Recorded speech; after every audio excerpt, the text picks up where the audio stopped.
What you've just heard is one of the many deaths from the monkey, the new major motion picture from Osgood Perkins, Stephen King, and James Wan. Experience it in theaters everywhere this Friday, because everybody dies, and that's life. Let's have some fun. Claire is practicing her breathing for her upcoming yoga retreat in Bali. Has she ever done yoga before? No.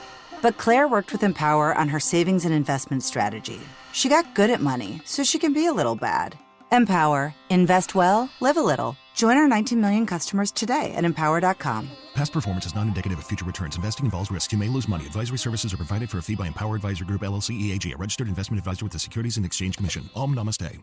Hey everyone, and welcome back to Big Mad True Crime, where we get big mad over true crime. I'm your host, Heather Ashley, and today's case is one out of St. Louis, Missouri. Small talk sucks, so let's dive in.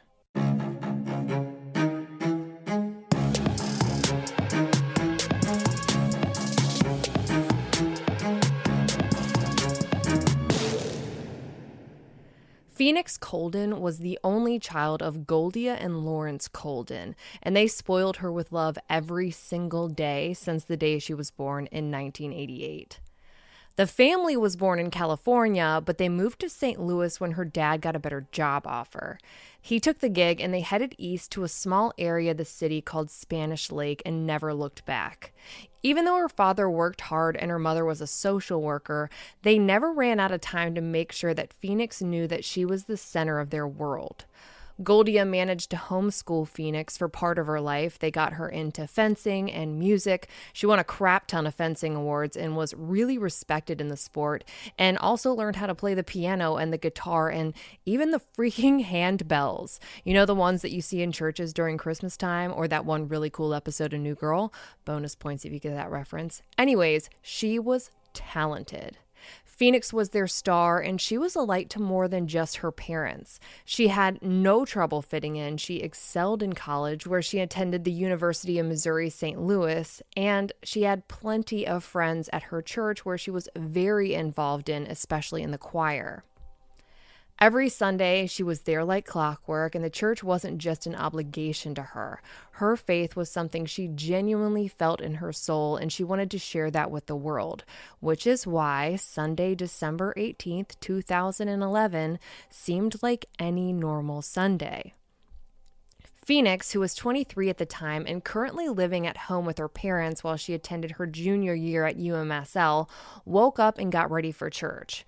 She played the handbells in the choir that morning and socialized for a little bit afterward. When she left the church, she ran a few errands before heading home. Around 3 p.m., Phoenix, driving her Chevy Blazer that was only 10 years younger than she was, pulled in the driveway of her parents' house, but she didn't get out. Her mom said this was pretty normal. She could tell Phoenix was on the phone, and this wasn't uncommon for her to chat with her friends for a minute before hopping out and coming inside. But she never came inside. Instead, her dad looked out the window a few minutes later, and Phoenix and her Blazer were gone. She's 23, so he didn't think too much of it. He just figured she was probably running another quick errand and would be back in a few. But a few passed, and then a few hours passed, and neither Goldia nor Lawrence had heard from their daughter. This wasn't like her, but she was an adult, and there was a little wiggle room for the worry for now. They had planned to decorate the Christmas tree that night, so they figured she'd be back soon enough. But by the time they went to bed, there was still no word from Phoenix, and now things were starting to feel off. Her mom had trouble sleeping that night, and at 4 a.m., she woke up and checked Phoenix's room to see if she had come home, but her room was empty. She looked outside to see if her Blazer was in the driveway, but it wasn't. And this is when, in her gut, Goldia knew something was wrong, but she was going to give Phoenix until the morning. The morning came, and Phoenix still hadn't so much as texted either of her parents, so they started making calls of their own. They called family members that they thought she might have gone to see, but they hadn't seen or heard from her. They called Phoenix's friends to see if maybe she'd gone out with them the night before, or they'd heard anything from her since her parents had last saw her in the driveway, but again, none of them had. They called Phoenix's friends to see if maybe they'd gone out with her the night before or heard anything from her since her parents had last seen her in the driveway, but again, none of them had. In a last-ditch effort to try and figure out where Phoenix might be, they called the hospitals in the area to see if maybe she'd been in some kind of accident. But she wasn't at any of the hospitals either, so it was time. Goldia and Lawrence called the police and reported their daughter missing. They tell the police everything they know, which isn't a lot. They tell them that Phoenix was last seen the previous afternoon around 3 p.m. in the driveway of their house, that she was wearing her school's gray sweatpants with UMSL printed vertically down the side of one leg, and was wearing either a dark blue or a black hoodie and some tennis shoes, and that no one who knows her seems to have heard or seen from her since. The biggest hurdle here was Phoenix's age. She's not a minor. She's a 23-year-old woman who can decide to do and go where she pleases. So her parents not having heard from her in 18 hours isn't the same as, say, a 12-year-old who walked to the bus stop and didn't make it to school. However, that doesn't mean Phoenix is in any less danger. While adults can make their own decisions and can leave on their own accord, we have to be careful in assuming that that's the case. The UMSL Daily reports that Phoenix's parents gave the police her license plate number, which was registered to her mother, and when they ran it, nothing came up. There was no evidence that she'd had any run-ins with the police, been pulled over, or been in any kind of accident, but they'd keep an eye out. Gloria and Lawrence hit the ground running with missing persons flyers and put them up anywhere that they could. Businesses, telephone poles, street signs. They asked for anyone who's seen her to call either them or the police, but 10 days go by with nothing. No word from Phoenix, no signs of her anywhere. But on January 1st, 2012, something unexpected happens.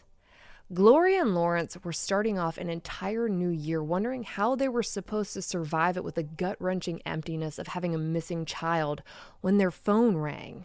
It was a family member who says that they spotted Phoenix's Blazer. The Blazer wasn't in a parking lot, it wasn't in a driveway, or even stalled on the side of the road. It was sitting in an impound lot. Her parents rushed over to the impound lot to see if it really was hers, and lo and behold, it fucking was. And it had been there since the day Phoenix went missing. According to the paperwork, it had been found parked facing the opposite direction of traffic 20 miles from her house at the intersection of 9th and St. Clair Avenue in St. Louis at 6:23 p.m. on December 18th, 2011. The fact that her car was impounded so quickly caught me off guard. Generally, when there's an abandoned vehicle on the side of the road, you'll see an officer place a neon sticker on one of the windows with information about when they initially came across it, and then tow it after a certain period of time if no one moves it, usually around 72 hours. Getting towed immediately was surprising, but not as surprising when you consider the fact that it was facing the opposite direction of traffic, which begs the question, did she leave it there and just get a dose of bad luck as far as getting it towed, or did someone else leave it there and know the trick to getting it impounded before anyone would ever notice the owner was missing? Phoenix's car had been impounded for hours before she was ever reported missing, and somehow, for some reason, there was no report taken by police that showed up when they ran her plates the following morning. No one even bothered to run the plates when it was found, according to initial reports, running with the keys in the ignition and the driver's side door open. Had they run the plates, they would have seen that it was registered to Goldia. They could have called her, and the search for Phoenix wouldn't be 2 weeks behind. Once at the impound lot, Phoenix's parents look inside to see if it can give them any insight as to where she might have gone, if anyone else was in the vehicle with her, or if there was any kind of struggle, and what they do find only makes them worry more. According to the Huffington Post, inside of Phoenix Blazer, they find her purse, her driver's license, her glasses, a pair of shoes, her laptop, and her iPad. No inventory report was ever made by police, who claimed that there was nothing in the car. There was a lot left in that car that would be pertinent to a missing persons investigation. 2 extremely expensive items were left behind, which would pretty quickly rule out the likelihood of a robbery. But her glasses and ID were left behind. If she left on her own, it's pretty unlikely that she'd leave her glasses behind. She's going to need to see, and using her insurance card to get a new pair would have given away her new location. You're also going to need your ID for pretty much anything ever, but she didn't take that with her. It's also important to note what wasn't found. It was never mentioned that her cell phone was found in the vehicle, so where is it? Why did she take her cell phone with her, but not her iPad or laptop? And who was she with on the phone in the driveway the day that she disappeared? That seems like it would be pretty important information, but it's something that I dug and dug and dug for while researching this case, and I could never find an answer to. While we might not know who she was talking to that day, we do know that she hasn't talked to anyone since. There has been absolutely no activity on her phone or from her bank account since December 18th, 2011.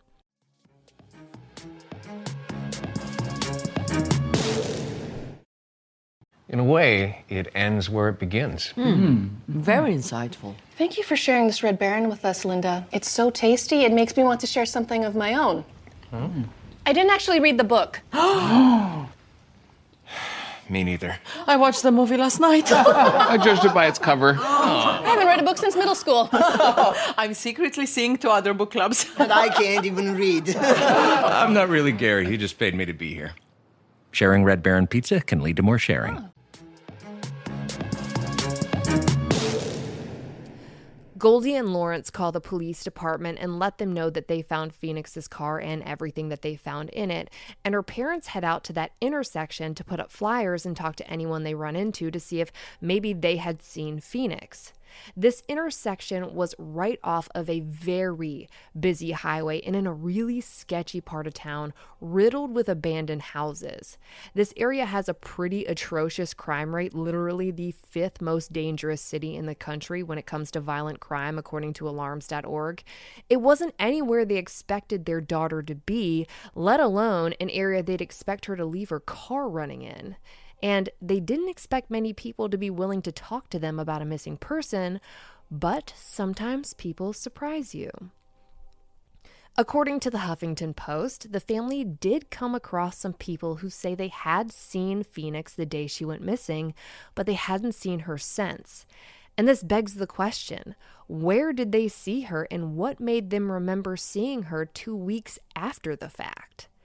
Did they see her in the car facing the opposite direction of traffic? Her windows were tinted, but it's certainly possible. Or did they see her out walking? And if she was, who was she walking with?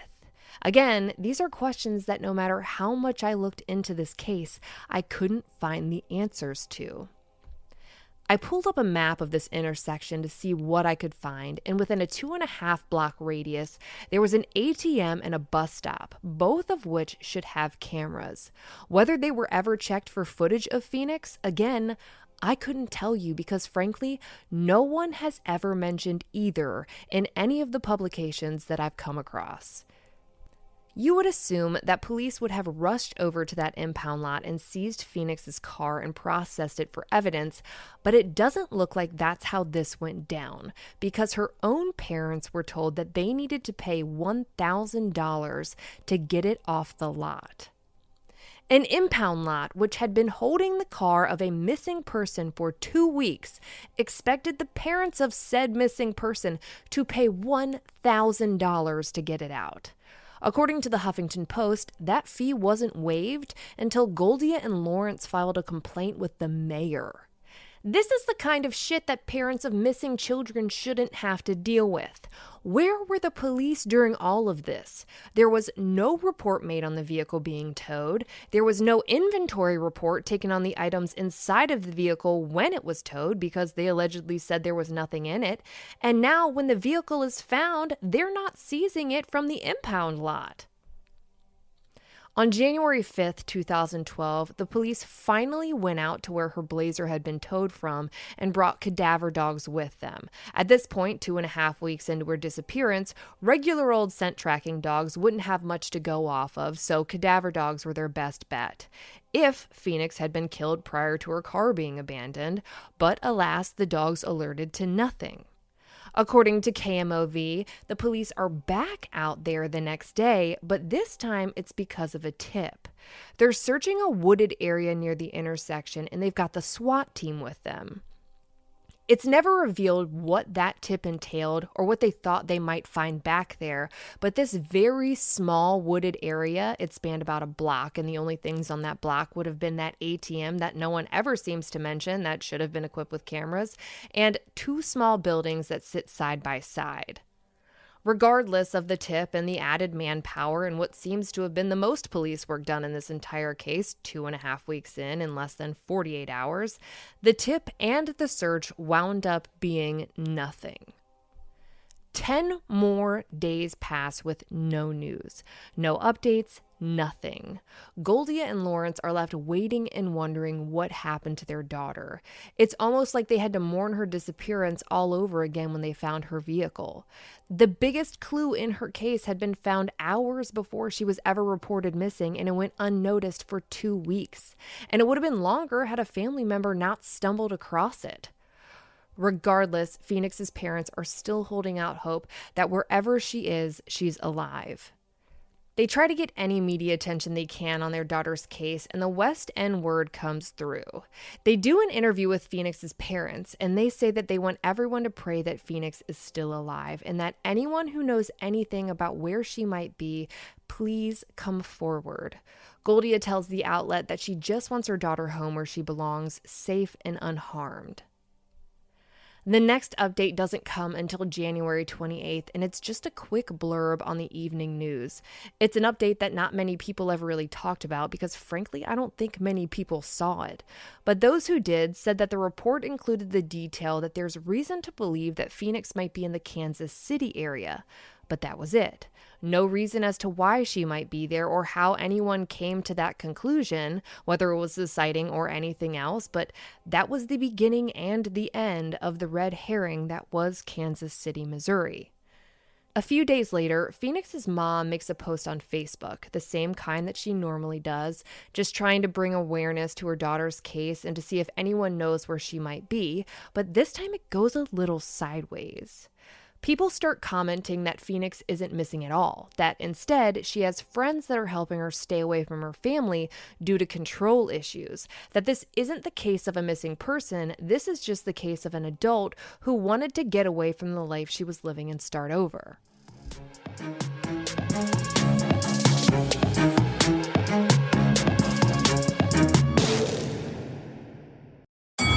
Saturday presents, in the red corner, the undisputed, undefeated Weed Whacker Guy.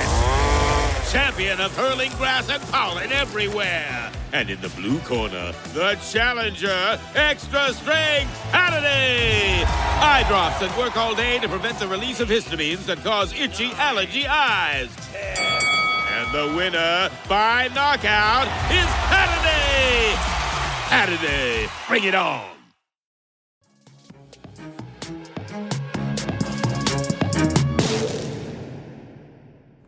Her mom is quick to shut it down, though, and publicly calls out the people suggesting it, and I can't blame her. It's easy to make assumptions from the outside looking in, but when you consider all the facts of this case, it just doesn't add up to someone who left on their own accord. Whoever left her car where they did, in the way they did it, knew what they were doing. They knew how to make sure it was impounded before anyone ever knew to look for it. When you make yourself disappear, you leave behind anything that can trace back to you and take what won't.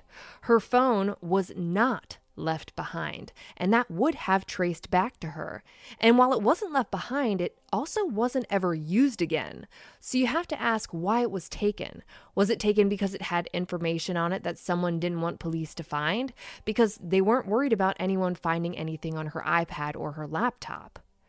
She could have sold that iPad and laptop to get money to start a new life without having to worry about her bank account giving away her new location. But again, those things were left behind. Everything left in her vehicle and the vehicle itself all points to foul play, if you ask me, and not just someone who felt like running away. But what the fuck do I know?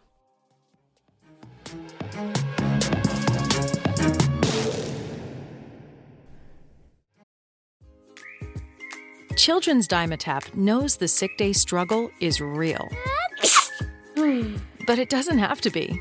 When sickness strikes, Children's Dimetapp works safely and quickly to relieve cough and other cold symptoms. And your kiddos won't run from its yuck-free sweet grape flavor. Trusted by parents for over 50 years. Children's Dimetapp, your stress-less sick day solution.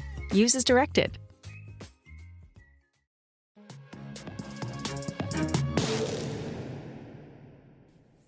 At this point, Phoenix's parents are rightfully frustrated with the fact that they don't feel like police are doing much to find their daughter. So they set up a GoFundMe account and use their life savings to hire a private investigator to try and track down some of the leads that they've been getting. And one lead comes in April that gets everyone's hopes up. The Huffington Post writes that a man contacted Phoenix's family with an extremely detailed and convincing tip that Phoenix was still alive and she was in Texas. Without batting an eyelash, her parents used everything they had left in savings to follow this lead, but it wound up being a cruel hoax. She wasn't there, she'd never been there, and the man who sent them that tip had made up every last detail. Tracking down this lead all the way to Texas cost Phoenix's family every last dollar they had, to the point where they weren't able to pay their bills, let alone their mortgage, and Phoenix's family home wound up going into foreclosure. I want to add here that even though the Coldon family had a hard time getting media attention for their daughter's appearance, the Huffington Post more than came through for them time and time again. It was the Huffington Post that actually organized a donation collection for them to help save their home and to continue to be able to afford their PI, and it worked. Now, if and when Phoenix does come home, it will be the same home she grew up in. The one with the Christmas tree still lit up and her Christmas presents still waiting for her in her bedroom. Nothing was ever done about the man who gave them the false lead. No charges, nada. It was like no matter what Phoenix's family did, they were doing the police's job at their own expense. And even when they got screwed because of it, be it the $1,000 impound fee or this monumentally expensive trip to Texas, the police still weren't there to help pick up the pieces. In fact, the Coldon family says that they hadn't heard from the police since February, 2 months after their daughter went missing, and it had been 4 months now.